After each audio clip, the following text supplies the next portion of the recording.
We ready? In Watch Dogs, you literally feel like Batman in Watch Dogs. You feel so powerful. All it is Batman's storyline. It's really good. It's really, he even has Oracle. He's like, my arch enemy is Wi-Fi. But like, there's that one guy with the terrible haircut. He's like, those are his enemies. Oh, the bubble guy. And that guy's hair choices. That guy is actually the only good fleshed out character in the game. He's like, oh, you expected the pizza guy, but nope, snip the chin. we are in public right now. I mean, beers. They can't hear us. 5, I have to. 4, 3. Welcome, gamers, to the GAUstudios.com Gamer Summit. I am Eric Rickety Beans Rubino, the editor-in-chief at GAUstudios.com, and tonight we are here to discuss some gaming topics. But before we get to the topic, why don't we introduce our guests? Why don't you guys introduce yourself? I'm Rob TheJaakal MacCormack. And I'm Oz. And that sums it up. They are here to talk. They are part of the Gamer Summit tonight because we are talking about CGI and rendered trailers. And do they help the game or do they hurt the game?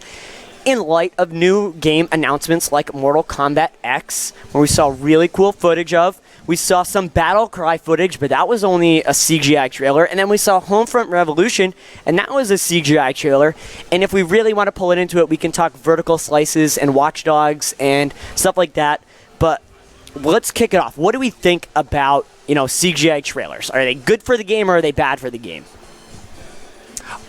I've been kind of up and down with them for years because they always make the game, they draw you in, they make it look so great, so pretty and everything else, and then you get the game and it's a disappointment graphics-wise. I think with next gen, though, we're seeing less and less of that because they can actually generate those graphics for gameplay. So after seeing Mortal Kombat X this morning, seeing that trailer, I'm really hopeful that that's not going to be just CGI, that it's actually going to be the gameplay. I'm still a little bit, worried to see where it's going to go. But all in all, I think going forward, it's going to be you're going to see less and less of a variance. What do you think, Alex? I'm definitely a fan of stuff that's in-game engine, like all the Reach trailers back in the day were all in-engine, and like the Mass Effect stuff is all in-engine. All the Destiny stuff is all in engine, and I don't mind if they jump back and forth. Like there's the Destiny one where the guy's reading the book to a little kid, and it's all live action, and then like as he's telling the story, it jumps into in-game engine. I don't mind if they do cutscenes or if they want to do something to add something to the trailer, but. I mean, we all remember the ESO trailer with there's the elf ninja and like the dwarf barbarian and like the human like ninja thief, and they're like just like wrecking shop everywhere. And I was like, whoa, that looks great. And then I saw the actual gameplay and I was like, oh, it doesn't look bad, but it looks way worse than the trailer. Like, and it's not their fault because the trailer had nothing to do with the game other than they were like, look at how cool Elder Scrolls is. And I was like, I agree, but. Yeah, I agree. I prefer to keep it like in-game engine. If it's like a big dynamic scene, I don't have a problem with it, but for a trailer, it should be in-game. Well, and definitely, I mean, even with some of the conversation that we had before the show, to his point with ESO, the difference between the trailers and the gameplay, it looks like Morrowind Online. Mm-hmm. The graphics looked really choppy, and some of the gameplay, mind you, when you're in spectator mode and stuff like that, you're not actually playing on a gaming rig that you built or that somebody built for you, but all in all, the graphics... There's no way they're going to match that trailer. You're not going to be swinging from rope bridges and, stabbing people in the face with arrows. Exactly. Who didn't want that? Yeah. Well, that comes into terms, the E3 trailer or the E3 walkthrough for Watch Dogs. This is what they call now a vertical slice. It's what they hope the game to be. And it really seems to me like, as a kid when you like played games, you like picture you're doing all this crazy stuff, but you can't actually, swing from a rope bridge in Elder Scrolls Online. Why bother showing it off in the trailer? I think it kind of teases the gamer in a way, and it gives them the expectation that this game is going to blow you away, and not just like its gameplay but its graphics, and then you get stuff that is half as good as it, and it's kind of like the trailer was, oh, I get the idea that that's what I'm doing, but it doesn't look like that. Assassin's Creed is like a huge point in that, where in the trailers and stuff it looks awesome, like you're Edward Kenway, sneaking around, stabbing a guy, and then putting your arm around a girl. You can't do that in the game. Why show me that that's how it's done? You know, there's a certain degree, though, that where it's the marketing has to come into play. You know, they have to try and get people interested in that particular game, that particular subject, whatever that is. The movie industry's been doing that for years. You know, you ever watch a game, or a movie trailer, and there'll be like these really 3 great jokes, and they made the trailer, and they really made you want to go see it, and you go and see it, and you're like, where the hell were those jokes? Because they ended up getting cut. And it's the same kind of, I guess, thing with video games is, they end up showing you all this stuff that looks really, really great. But there's no chance in hell you're actually going to be able to get to do that because it has been CGI.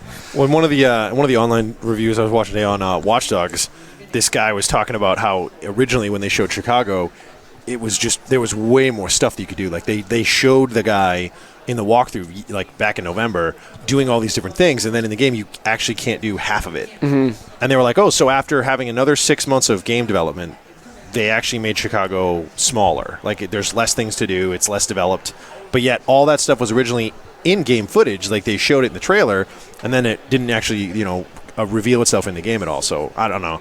I think if you're going to have a trailer and you're going to show stuff off, I should be able to do what you're showing off. Like you shouldn't show me like, oh, here's you flying a jet and like flipping over a wave runner and beating up a cop, and then it's just a driving sim where I'm riding motorcycles all the time. It's like, what does that have to do with the trailer? Like, it's got to kind of make sense. That I completely agree, and this is where I hope that the Mortal Kombat X trailer that was actual gameplay, because you know how much more disappointed I'm going to be when it's not, when I'm just like, oh, that looks like the last Mortal Kombat. I think that if you really show me gameplay on your first trailer and you are honest and you're like, this is what we can achieve, it's cool.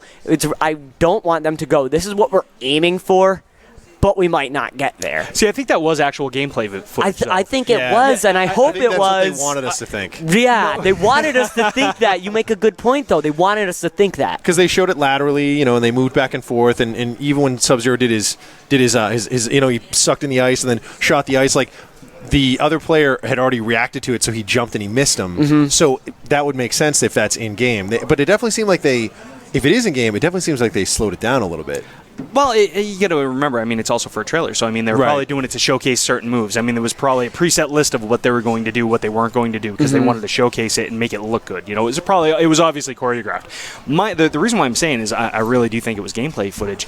Is if you go back and you look, it actually has the interactive environments like NetherRealm put into Injustice. Right. Sub-Zero picks up his sword at one point where it's it's embedded in the ground, and when he gets over there, he picks it up, he uses it, and then he throws it back into the ground, and then he can go back to it later, and then I think it was Scorpion at one point, or was it Sub-Zero? One of the two of them. He grabs that stick. They grab the branch, rips it off the tree. So while it looked really nice, it really does look like it's going to be gameplay. It looks like it is going to be gameplay, and it's cool. I bet the game will have interactive environments in it, no doubt. But will it be that smooth, and will it be that cool looking in the game? Don't wreck it for me. Let me just think that that's real until they tell me it's not. Well, it was all real in Injustice. In Batman's cave, you could walk over, pick up the grenades, and chuck them. You could, if you were a super, you could grab somebody and smash them off This looked considerably better than Injustice, though. Well, yeah, but mechanics-wise, it's similar. if you strip all that down a wireframe, it's the same exact thing. It just looks a little bit prettier. So on next-gen systems, you can make it look a little bit prettier. They showed the internal damage thing that they have in the current one. Yep. So, that wouldn't be. That's why you want to believe that it's gameplay. Yeah. Dude, some of those moves, I'm like, dude, okay, the Steven Seagal arm break, and then Sub-Zero somehow throws another punch. I was like, okay. That was bothering me in the punch. Where it was he snapped his arm, and then snapped his leg, and then he's like, in the next move, he's using the alternating leg, and I'm like, there's no way you'd be able to put pressure on that. Sub-Zero's like, it's not a big deal. Yeah. I froze it. So what do we think then? You get these rendered trailers. What about rendered gameplay when you at the Watch Dogs kind of stuff, or what even? I was reading. I'm just gonna say it. IGN had a description of Homefront. They said they saw a vertical slice of the game, of what the game they want it to be, not what the game is. This is what the game want it to be, and it's very and it's very it's 100% scripted. So it's obviously that's what you want your game to be. But is that right to show us that this is what we want it to be? Although you're gonna get half of it because we really still have to make it for PS3 and Xbox 360, and we're not gonna make it to support 16 gigs of RAM. It's only gonna support the 8 the consoles do. I think it would depend on how they put it out. If they show me their prototypical build that's going to run on next gen, and then when I buy the 360 version, it's not as good, I'm okay with that. Like you signed up for that because you didn't go next gen and it's designed for next gen. I'm okay with that. I think Ubisoft has been smarter this year with the Assassin's Creed. If they do the two titles, they're announcing that they're going to, then you'll have Comet for 360 and PS3, and you'll have Unity for Xbox One and PS4. So again, if they showed like one sort of weird hybrid trailer, and you're like, whoa, that looks great, and then maybe it's not as great on the current gen systems. Again, I don't have a problem with that. That's not really, I don't think that's false advertising or anything. I think that's just, they're like, this is what we want, and if you can't, if you don't have a system that can run this, okay, then you're not really going to get that peak experience. But I think that's different than being like, hey, so this is our ideal perfect game that, by the way, we're not going to mail to you because it's not going to be ready. Because we actually can't do we're going to ship to the stores this other, like, B- version that was the best we could slap together. That's a good point. I'm just going to sit here with the stupid grin on my face because, honestly, anything's going to be better than the first piece of shit that they put out called Homefront.